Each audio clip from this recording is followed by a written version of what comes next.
Hey y'all, and welcome back to my channel. This is Keeping Up with Kristy, and I'm Kristy. This week for a couple of recipes, I'm going to show you a ravioli bake that we tried and loved, and a new recipe for a meatloaf. This is the easiest meatloaf I've ever made, and I'll tell you once we get to that recipe what everybody thought of it. And of course, when you make meatloaf, you gotta have mashed potatoes. So I love my Instant Pot mashed potatoes, always a favorite around here. So first up, for the baked ravioli, we're gonna show first. I had a couple of containers filled with already pre-made spaghetti sauce. So a lot of times when I'm making spaghetti sauce anyway, I'll go ahead and make a lot and then freeze part of it for another meal, and that's what we had. It's already got meat in it. I'm going to add another jar of sauce. I've got pepperonis to layer in, as well as the cheese. And then for the pasta, instead of using lasagna noodles, I'm going to be using some already stuffed ravioli. So you just get these, in the freezer section. So I'm making two. So I'm going to do one family size and one regular size bag of ravioli. The family size will be what goes into the large casserole dish. That's like a 10 by 13. And then my smaller bag, the regular size, will go into my freezer aluminum pan. I'm going to make my second batch in that. And the reason why I was doing this was because Neal and I are going to go on a vacation. And so I'm taking the opportunity for a few of my weeks of meals to make a recipe for that night, as well as one to take along to the beach, so I don't have to cook as much while I'm at the beach. So first thing up, and that's a great tip, by the way, like you can do that for anything, right? Like you can put a freezer meal away for another week when, we got school going on and everything now and we're busy. Put it away for during ball season, so when everything gets crazy and hectic, if we get back to regular life and you can be crazy and hectic, then, you've got something put away. I also like the idea of that for like new mamas, or if anybody loses a loved one and you need to take a meal, you already have something in your freezer. So if you can be a help to someone, then it's already there ready to take and share. So all I did was take my two big containers that I had frozen of meat sauce, combine them with an extra jar of regular spaghetti sauce, just straight from the jar. And then I am going to start layering. So literally, you do not have to cook your ravioli ahead of time. When I told my mom this, she was like, what? Like you didn't pre-cook anything? And I was like, no. So if you're going to make your homemade sauce, or if you're just going to use it straight from the jar, you would just be pouring in the jar stuff. Like whatever you want to do, it's up to you. You can make it as easy or as difficult as you want. But you don't have to do anything but take these frozen ravioli out of the container. So what I do is just layer down the sauce, the ravioli. I feel like I was like laying out decks of cards here, playing cards with my friends, putting out my pepperoni slices, top it with some cheese, and then do it again. So basically you do it until you're full, but it was just 2 layers for me. And then you top the final layer with your last bit of sauce, and it's going to go into the oven like that. And you can top it with more cheese on top as well. But basically just, layer it up to how you like it.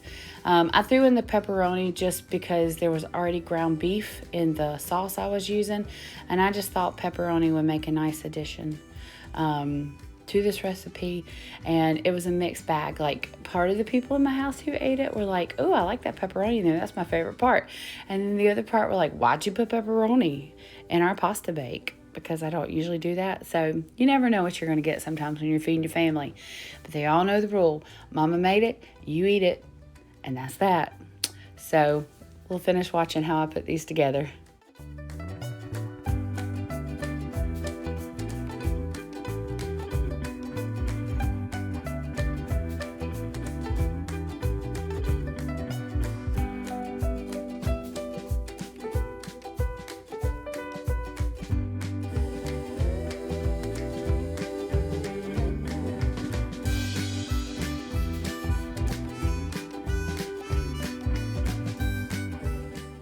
So I showed you how I put it together all nice and neat, everything in its lines and order.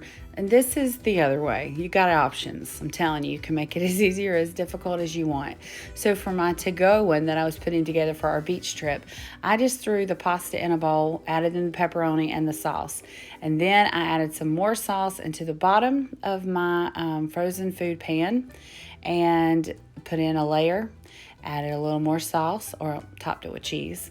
And then you just do the layers like that. I don't know. I got lazy. I got tired of putting it all together in lines like that. That was time consuming.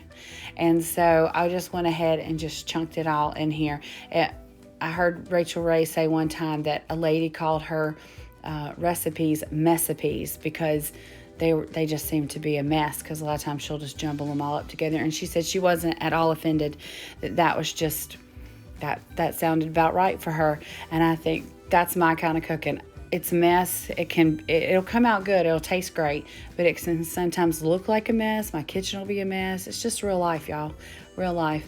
So I make sure and put the what it is on there, the date, or the instructions. I don't think I put the date on this one because I knew I was taking it to the beach. I knew what its purpose was. And so normally I'd put the date though, so I keep track of how long it's been in my freezer. This is how it came out, and it was very tasty.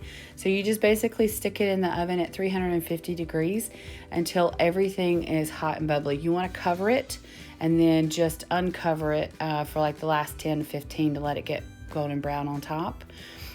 We served it with side salad, and we set out the dressings and the cheese and stuff they might want. And then I made some garlic bread. So I just slice up the Italian loaf from Walmart, and I put butter and parsley garlic powder all together, melt that, and then spread that over. It's yummy. So up next, we have the easiest meatloaf recipe I've ever made. Now, I will link down below the Pioneer Woman's recipe. I usually do hers. It's the bacon wrap meatloaf. But this is like literally like 4 ingredients. So it's your ground beef, container of stuffing mix. You can use chicken or savory flavor. It calls for water and eggs, and I used milk and eggs instead of water. And then you just top it with ketchup. So I guess ketchup would be like the 5th ingredient. Anyway, it was so simple, and all I do is I take my broiler pan. I always line the bottom with aluminum foil. That's just going to make your life easy for cleanup. You just throw all that junk away. Make sure you spray the broiler pan on top so nothing sticks, and we're going to get to mixing up next.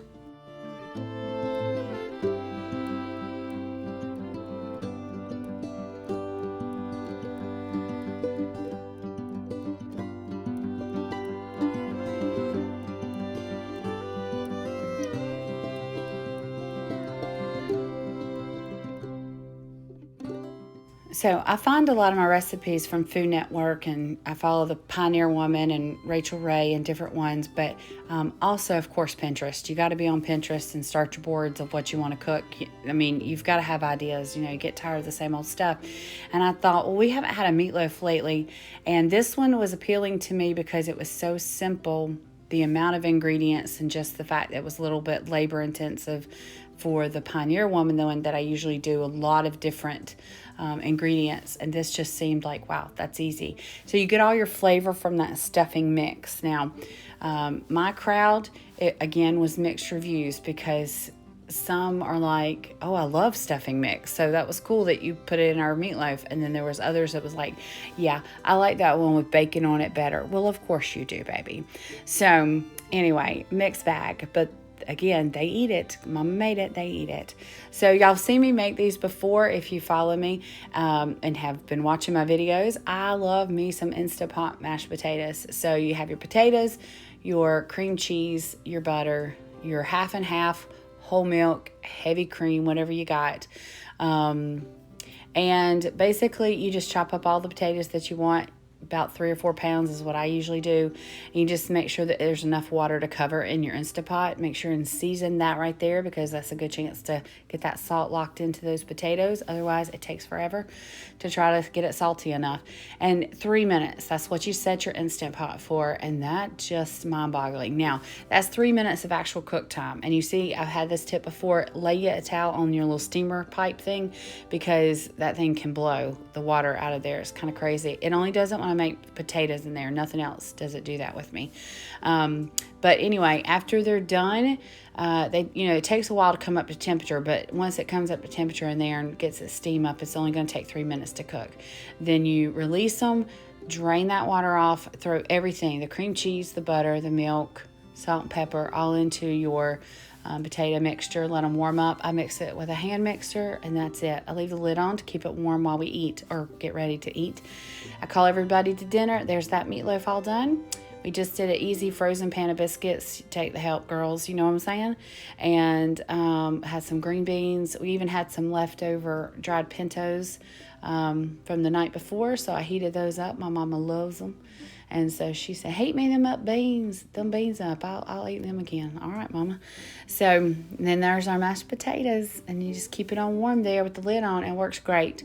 I hope y'all enjoyed watching what we had for dinner on that week, and I hope you got some inspiration for the week coming up. Thanks for watching. I really do appreciate it. See you soon. Bye.